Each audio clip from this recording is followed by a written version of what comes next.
Innovation Unplugged from the Alabama Community College System's Innovation Center takes you inside Alabama's workforce development.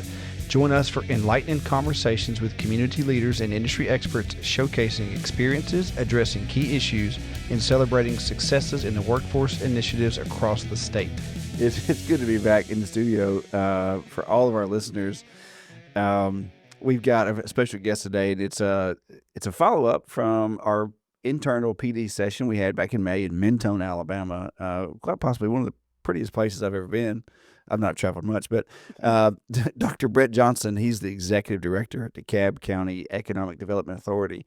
He spoke at our session there in the Mentone Inn, bed and breakfast, and it was powerful. We were all blown away, and in our survey results, they all loved it. Everybody. Oh, yes. It was like top scores all across for your session. Nice. Yeah. Well, I picked everybody well, so That's good. That's good. And I took a little bit of offense because we both presented and other people, but you were their favorite, so it's fine. But in studio today, we have Kailah Dozier, Director of Marketing and Corporate Partnerships for the Innovation Center. So, Dr. Johnson, we're glad to have you. Thanks for taking time out of your busy day to be here. yeah, thank you for having me. I'm honored and a little bit starstruck after listening for so long. Okay, well, us too. Like, I get a little bit nervous every time we start one of these because we know the people and we have an idea, but we don't, like, for the viewing audience, these are my notes, right? And so, but we have thoughts, and so, but we want it to be kind of unscripted and just let it flow, and that's a real conversation rather than just questions and answers. But it's always good, so we're excited to have this one.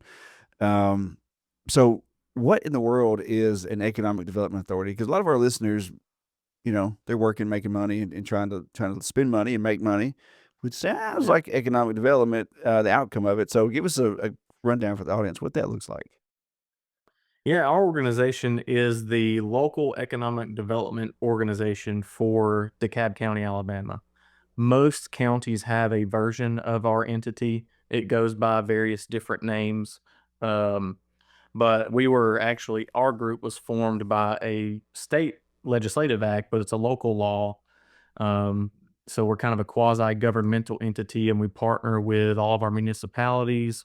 They chip in to support our operation, and then local utilities and some other industries chip in to have an organized professional effort, kind of a one-stop shop, so to speak, for anybody who's looking to open a business in the region or expand an existing business in the county, to be able to communicate about our available assets, opportunities, and also to kind of proactively go out and market to folks that may or may not be looking in the region. So that's in general what we do. Economic development is a very broad term. Yeah. And so many variations of it. I mean, what you guys do is economic development, and it falls under that umbrella. So, but that's the gist of what an authority is. We kind of are a hybrid linkage between the local government entities and the private business sector side, and try to facilitate all the partners that come into that mix. And again, be a centralized point of contact for folks looking to create jobs. So it would be for small business, big business. I mean, whoever. Like, Yeah, as a matter of fact, our Charter Act says the language is businesses of all sizes, small to large, shall be of concern to the Economic Development Authority. So it's a guiding mission of ours to make sure we're doing whatever we can to help small, medium, and large employers. Okay. So if you're a young person or an older person, you want to start your own business. Like, that's daunting, right? It's the first time they've done it, but they've got a skill, a trade, a craft, whatever. So they come to you and say, hey, I want to open up my own, car wash. Or you get this massive company that comes in and says, hey, I want to hire 200 people, and I want to put them right there in DeKalb County, right off the interstate in Fort Payne, whatever. How do you build those relationships? Because that's two different types of situations. Yeah, and really every single business and every project is a custom approach. There's not really a great playbook. I've got several textbooks and desk references, and you try to learn from people who've been there, done that. But at the end of the day, 50% of it, in my opinion, is gut instincts on, and then the other 25% probably is strong listening skills to really understand what is going to be most helpful to get this business across the finish line to success. Then the other 25% is know-how and really knowing what your assets and resources are locally that they can tap into, and also regionally and statewide. Um, and it depends on in DeKalb County, for example, with their hypothetical, if they're looking to locate that business in Rainsville, Alabama, in DeKalb County, or the other alternative is maybe an unincorporated community in DeKalb County, or Collinsville down in the southern portion of Yeah. our county. The locations matter extremely to how those projects are handled, because you've got, of course, different governing bodies and local cultures and geographic makeups, infrastructure, sewer system, electricity, internet. So depending on what systems they would be tapping into, and what area of the county they're in, it may unlock or prevent them from having access to resources that would be helpful. So I started asking those questions, and finding out, what do you know? What can I help fill the gap with? And then, what are you looking for that's missing? Whether, sometimes with larger businesses, it's a financial piece, a capital stack. And then we start talking about incentives and programs that are available, on the tax policy side. And then sometimes it's workforce. We had a recent case of that. And then other times it's, I just need to be able to get connected to the water system. And so we facilitate those conversations. So for me locally, I have to constantly develop relationships within my community with the local players, and spend a lot of time on the front end doing that. Yeah, you're a huge resource for your community. I feel like you just ran through a list of that's a lot to know, of how your whole entire county and kind of being an advisor for those businesses. And so, I'm drawing back on your talk with us in Mentone, and I was really impressed by just the information that you gave us. And Houston and I hear a lot of talks, and we go to a lot of conferences, and um, you talked about followership and influence and building relationships, and the way you delivered it, I feel like resonated with our audience just because of how we support our colleges and those that we work with, whether it's a student or an instructor or a new business. And so, for our audience, not that you go into that whole entire presentation. However, we would love to know who you are, how you came into this world of economic development, and then how those three topics have provided opportunity for your community. Ultimately, obviously, we talk about the Innovation Center and Skills for Success and all the things, and we'll get to that.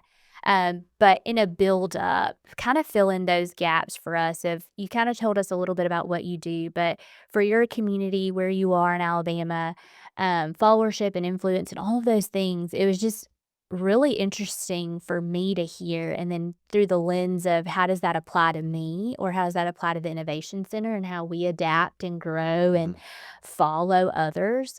So in your best way, you're a great speaker, but deliver that for our audience, because I feel like we'd be remiss if we didn't give you an opportunity to share your knowledge in those areas.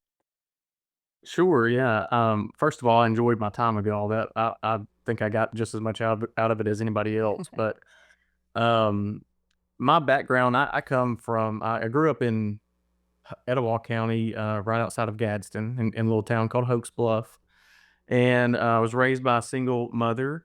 She took care of me and my younger brother, and she had a high school education, and worked her tail off to provide for us. And so I kind of watched with awe my whole childhood growing up as to how, someone with really little resource, little connections, very little academic other than a high school diploma, can survive, and then also not only take care of herself, but these two growing boys, and give them opportunity.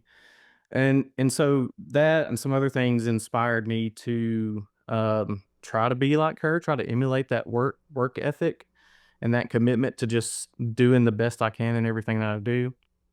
And so I was able to go to Jacksonville State University on a leadership scholarship, which paid full tuition for my first 2 years, and I had no clue on how I was going to finish that program.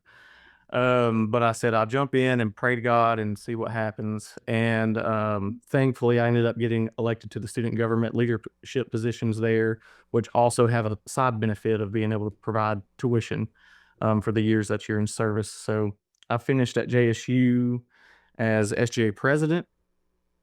And through that experience, I had worked with a group in Montgomery called the Alabama Higher Education Partnership. Gordon Stone is the mayor of Pike Road. He leads that group. Yeah. So he brought me down to Montgomery, and I helped him lead advocacy work for the 14 public universities in the state for a while. And I skipped over a period while I was in college at Jacksonville. I also worked for then State Representative Craig Ford. He was my state representative from my hometown, and he just asked me to come part-time. I was a young political science student, so got introduced to that legislative policy process. And then he was a very big education policy person, and then obviously going to work for the Higher Ed Partnership, continue working in the legislature with education. Went on to work for the Alabama Education Association as a PR director and a local UNICEF director. And then went to the Liberty Learning Foundation, which is a statewide nonprofit that provides civics programs for K-12 schools in Alabama. And is that the Lady Liberty comes around to the schools? It is. Yeah, that's the elementary program. I'm very familiar with that program. Yeah, that was a lot of fun. So, then I started getting into the workforce development piece more than anything with that, because we were trying to bring that conversation all the way down to like a second grade level, which is a challenge. But I was having fun doing that. Then found out we were going to have our first child, and then the second one and third one came along during that process. And that state representative that I had worked for in college ended up running for mayor of the city of Gadsden. And he called me and asked me if I'd come on board as his chief of staff. And he was going to be the first new mayor in 16 plus years in Gadsden, which anybody knows the history there. It was a huge industrial town. Yeah. Real economic hub for the state for a long time. And then really since the 60s had been kind of on a steady population decline. So he had a real bold vision to turn it around, and I was eager to jump in and help him figure out how to do that. So I came on as his chief of staff, and I think righted the Titanic there and set it on the right direction. And this opportunity with the DeKalb County Economic Development Authority came along, and my lovely wife, who I met the first day I was on campus at Jacksonville State University, is from Fort Payne. So she highly encouraged me to consider this position and this opportunity, and we're loving it here. But that's kind of the background of how I got here. I earned a master's degree in public administration along the way, and a PhD in leadership just last year. So that's the background. But the whole process of studying followership and trying to understand that came about just through my trying to figure out as a first generation college student, with not a whole lot of examples within my immediate network of how to do this and how to get into the middle class and start a family and sustain it. I realized I needed to follow some people that are out there and have done it. And so I've just by nature, I've been a listener my whole life. I like to learn. I'm curious about figuring out, like I said, the people who've gone before me and how they've succeeded. And my first class in my PhD program, the professor, it's like intro to leadership, right? And the professor starts talking about this one paragraph in the textbook in one chapter that was about followership and how it's a little researched component of leadership, but the research that had been done in the last 20 years pretty much showed that followership is 50% of the leadership puzzle. And it kind of dawned on me right then as I'm thinking about what I should study with my research dissertation, that maybe I should contribute to that body of knowledge. And so that's what I researched in my dissertation process. And the long and short of that speech and what we talked about in Mentone is that number one, there are no leaders without followers. And so getting a position or a title or doing something great, even, having a big win doesn't make you a leader. The only thing that makes a person a leader is that people are willing to follow them. And so, every day in every organization, you've got leaders at the lowest rungs of the ladder on the team because people follow them. And so looking across an organization and figuring out, who those leaders are, and often they used to be followers and they were some of the best, most committed followers of someone else. And so trying to reframe our thinking and everything that we do, that while we may have important positions and work for organizations that have a lofty mission, we can't forget that there are things we can learn all around us, and we got to be followers just as much as we lead. What is the what's the impetus for someone who is a follower, who's a good worker, good business person, whatever, but they're just doing their thing in their own lane?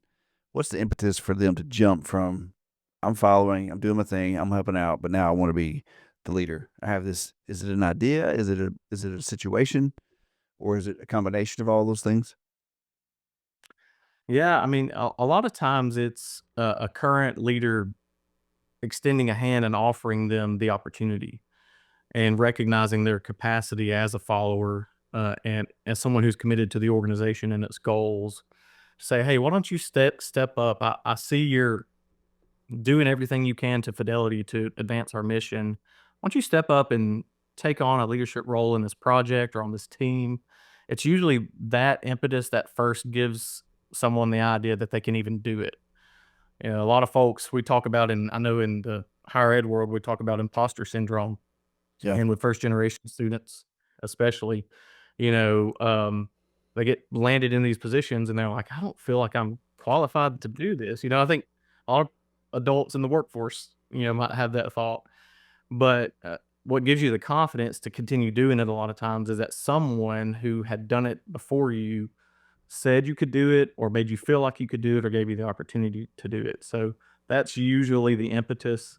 And the other thing that I kind of realized through my research was that leadership can be a fluid position.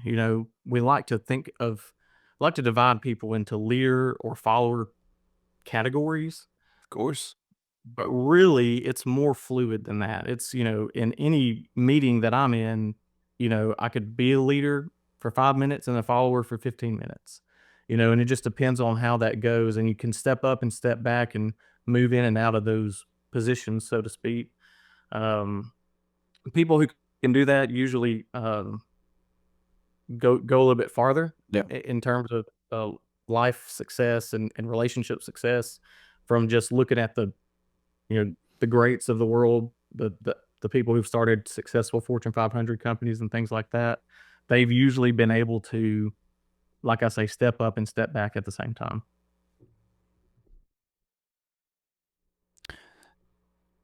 That's an interesting concept because we do that. We've talked on the show about leading up and leading down and leading horizontal. And I forget who it was. It was it Chase Hockaday maybe, or maybe about because he is a statewide role, so he's working with the new hires, but he's also working with higher ups and trying to manage all of that. That's interesting. I've never heard the concept of being a fluid leader, but that makes perfect sense. It makes perfect sense. Yep. In our world, we serve the colleges. We're not in charge of them for anything. Like they run our courses and it does great. So we lead them, but we're not their boss. And sometimes they lead us. Right now we're working through some fiscal for next year and kind of shifting things in there. So we've asked some of them to step up and give the whole group guidance on that. So, But I think it has to work that way because people, no one really likes to be told what to do. And so when they have an opportunity to provide feedback, or, we're all apt to do things when we have a say in it. And so that idea of leading and following opens the door for that expectation that, not one person has to make the final decision all the time. And if everyone followed, who would they, who would be making those decisions? And so, I think the tricky part of that is that if everyone at the table, for lack of better words, doesn't see it that way, that it may or may not result in a favored outcome. But at the end of the day, I say it all the time, it doesn't matter sometimes what you say, it's how you make those around you feel. And so, being part of that leadership of following and leading often has the opportunity to grow that part of your leadership, I think, with how you present things to individuals or pose questions. You talked about that in Mentone, like asking good questions of, where have we missed the mark, or doing the research on what is really needed for that community. Like in our situation, that not everyone would run all of our courses all the time, and we are okay with that. But then also the colleges having a thumb on when we roll out new things, saying, "Oh, that's one that I know that my community would want or need," versus, "Why did we choose that course? Where in the state wanted that to be rolled out?" So I think that is, I could go a long time thinking about what it would look like to follow and lead at different points in a conversation. Yeah. Sounds like you've got enough material for a dissertation project as well. Hey, I started my PhD, but Yeah. So a big part of that would be trust. If you're going to be a fluid leader, and let your people be fluid in those roles too. And you talked about this in Mentone just a moment ago too, about the trust factor. So how do you build that trust with people that are new to DeKalb County, or they've been there forever and maybe they're older, and here comes this young whippersnapper who's got all these ideas. 'Cause I've heard those people say that, just young man, because you got some fancy suit and big degrees. Let me tell you how it really, and that came from a bus driver in overalls, and he was like, "You need to take that suit off so people will trust you." he said that to I you? said to my face, he's like, "You know why you having trouble with school?" And I was like, "I don't." And I'm thinking because they're all crazy. And he's like, "No, because you wear a suit every day. Look around, man. Nobody has on anything but jeans and coveralls." Sure. And I'm like, "Oh," he said, "They don't trust you." And so I put on That's good jeans, advice. and took off the tie, wore a sport coat, man, changed the game. Yeah. So, but I had to find a way to get the people to trust me. And so you talk about that too, multiple times. So how do you help people, coach people into developing that trust with the different layers of stakeholders to get a project off the ground? Yeah, trust is a long game for sure. And so someone like me, as you've said, I've been on this job here for 8 months, and I feel like maybe have earned some trust of some folks, but you can easily break it or lose it, or you just never know what's really happening in a relationship unless you keep a pulse. But it's definitely a long term game. A lot of times, my approach to that is be of service to those that you're looking to build a relationship with. And so when I look at these municipalities and the mayor and council, I try to find opportunity to offer assistance for accomplishing the goals that they're trying to accomplish on behalf of their city. And in doing that, they realize that my intent is not selfish or self-serving. It's really to benefit the community and help create job opportunities. And so over time, the more that's seen, the more evidence that there is, the stronger that bond becomes. But, there's kind of this old adage that is based in research too, is the best way to build a bond between, two strangers is to give them a project to work on together. Yeah. And, sometimes, how that goes, right? Any team project, right? You have really people stepping up and stepping back a lot, but you start to learn about each other, you start to understand motivations, and if you can get through to the end of that, to the finished product or whatever your goal is, usually you have a stronger bond than when you started, even if you had some conflict in the process. And as a matter of fact, one of the most interesting pieces of theory that I discovered is this idea of conflict is probably the best bond strengthener than any other interaction between two people or multiple people in a group, because the key to it is getting into that conflict and navigating through it and coming out on the other side with understanding. When you get into conflict and fight and go away, that's not a strengthened bond. But it's once you get in that conflict and come out of it, it's real hard to break those bonds. And you think about the military and soldiers, and how they have to have each other's back and they're strangers. That's kind of that trust level can be built if you can navigate conflict successfully. I feel like a marriage counselor sometimes when I start talking about those kind of things, but true in personal relationships as well.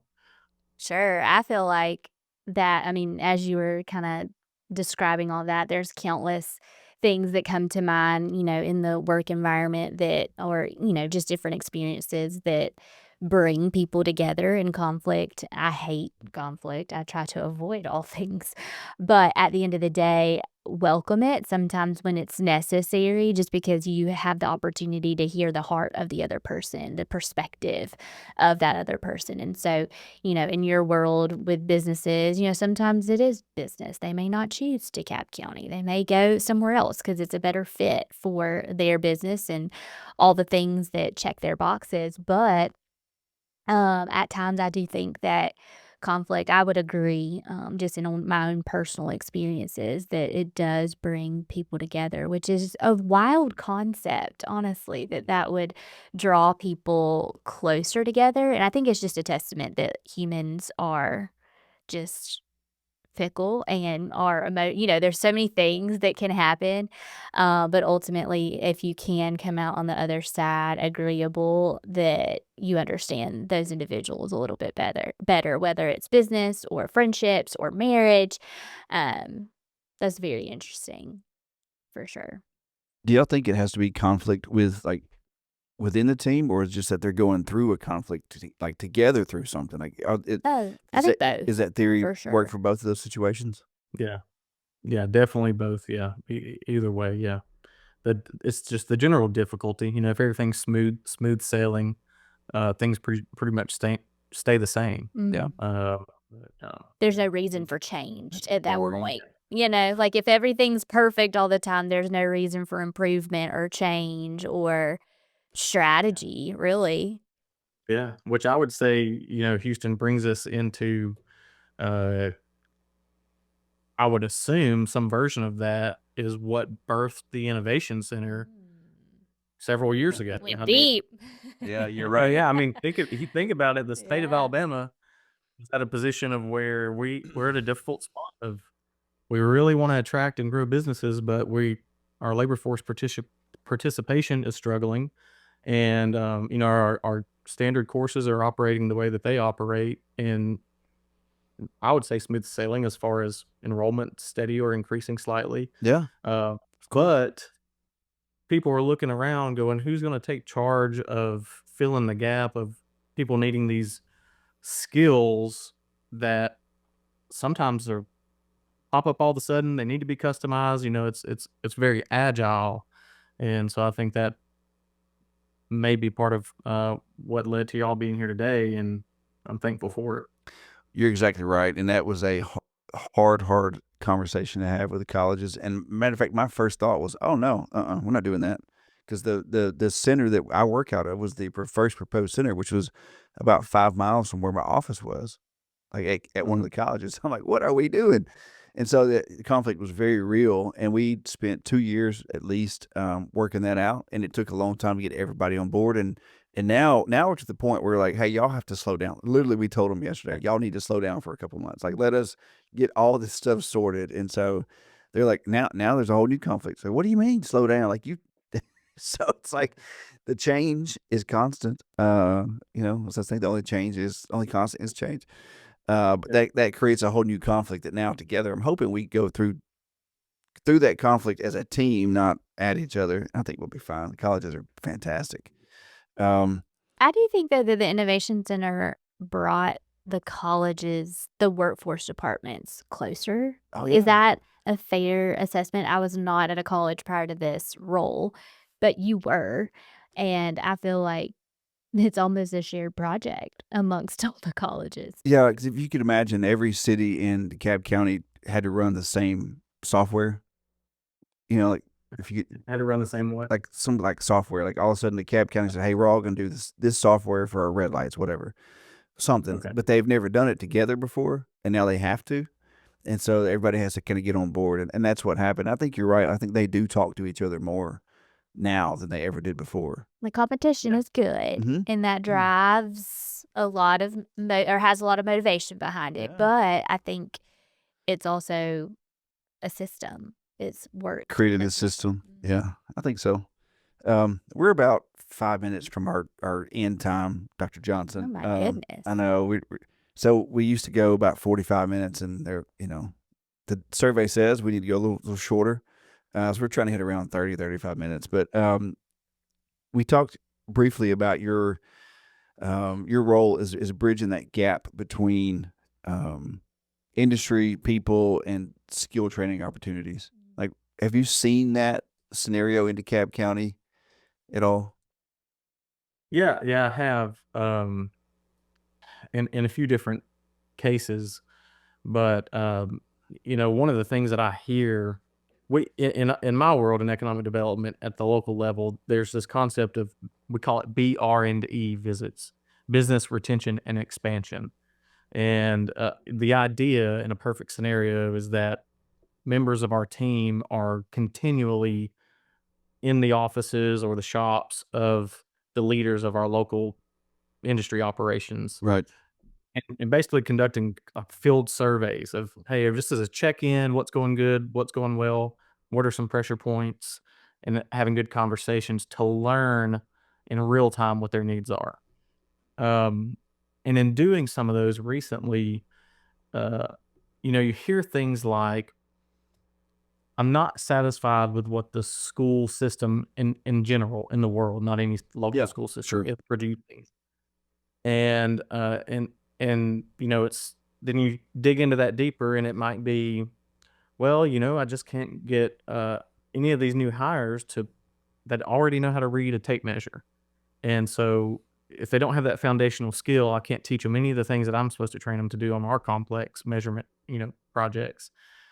And, you start to, you take that information and start to ponder on, well, how we solve that. That's, it's, you could say, okay, local school system or community college, create a tape measure reading class, right? For people to learn that skill. And that might help some, but is it going to solve the root problem, which is more so, frankly, it's parents aren't doing what they used to do. The kids aren't working with dad or mom or papa or mama on the garden bed that they need to build and learning how to read, the eighths and sixteenths on a measuring tape. That was where that was coming from 20 plus years ago. It wasn't really the rulers that we looked at, in the elementary school. It was more that practical on the weekend kind of stuff with the family. And so to look to the K-12 system, which has its standards it's got to meet, its accreditation goals, same thing in higher education, and ask them to solve that problem is unfair. But we do need to find ways to bridge the gap. And so, those are the kinds of conversations we have, and they're always looking for trained workers. But then sometimes some of these companies are looking for, hey, I just need that right person. They can't really articulate or put a criteria on what that is. Just, I know it when I see it. I've heard that several times. And Sure. that's also difficult, right, to put a class together on. But I think it's something we should look at doing as a workforce system. I mean, is whether it's some kind of boot camp program where there's a panel that rotates of industry leaders that have that intuition of knowing it when they see it and signing off, on evidence that, yep, this 5-person cohort has what it takes to learn, to go to a workplace and be successful, whatever that workplace is, because they're going to get trained to do their job on the job. But a lot of these employers that I'm talking to are saying, I just can't even accept the work ethic and where these people are personally and mentally, as far as being able to be engaged to begin the process of training. So I'm hearing a lot of those different things. That Wild concept. Well, it is, and I think there's actually a ACE and MAPS, from our adult ed program. So the college system right now is working. The community college system is working through a kind of a collaborative model from adult ed through the workforce department, which includes us. So there's non-credit workforce, and then there's skill for success, and also ATN, which is your high level technical PLCs and hydraulics, pneumatics. But the base of it is if they're not ready for employment, they don't show up on time. They stop looking at their phone. They, all the different. They don't have a resume. Those basic skills of making them a good. And I wrote down a basic worker program. Like not they're a basic employment, but it's called ACE, Alabama Career Essentials. And so I think that was something you could explore with Gadsden and Fort Payne and in that area. And you have Sneed on the far left side, far west side. But that's something that's exactly what it's for. Is to get those folks literally, they can take those courses and get ready for some training, and then take the like skills for success or some other short non-credit, and then go to work. And then from when they're there and they're established and they're steady, they can take ATN or take a college course. And that's the whole pathway that we've been around 60 years, right? The system, and we're still telling that story. Wait, 60. I think it's 80th. Didn't we just do the 80th birth 60th? I thought it was the 60th. 60th. You're right. It was the diamond You're right, anniversary. You're right. Sorry, internal conflict here. But seriously, that's the whole point of adult ed, and ACE and MAPS may shift a little bit soon, but that streamlined pathway is right there for them. So I say the takeaway from this conversation is that we go talk to those colleges in your area and say, hey, I got a panel of my business folks over here that say I need this for my folks, and they can run that boot camp for you all day long. That's exactly what they do, and they would love to do it. Yeah. So those employers need to know, don't send them packing, right? Because they're not working out. Send them here and revisit it however many weeks later and see if they've got what it takes. Absolutely. That's why they exist. That's why we exist. And so it's good. Parting thoughts, Kailah, Dr. Johnson? We're very thankful that you joined us today. If there's anything that you want our listeners to know, but we knew that we needed to get you on the show after meeting you in early May. And so just thank you for joining us. Yeah, no, thank you. I think, thank y'all for what you do. I'm so impressed. Every conversation I have, it's always, maybe we should plug it in with the Innovation Center. So that's happening more and more. So it's obvious, it's evidence that y'all are getting the word out well. I think, just in general, all of us continuing this conversation is helpful to achieve our goals, and recognizing that, the economy is changing right now. And so that's going to make y'all's role even more important than it has been, because the flexibility that businesses are having to turn around on, in the whiplash of turning around a few years ago post-COVID, is a challenge. But I think our people here in Alabama are up to that challenge, and we've got the structures in place to make it through successfully and have stronger bonds on the outcome. Yes, that's right. Awesome. Best friends on the end. That's right. Yeah. All right. Well, that is another episode of Innovation Unplugged. Thanks for joining us. Please go like, subscribe, and follow on all our social media platforms. Have a great day.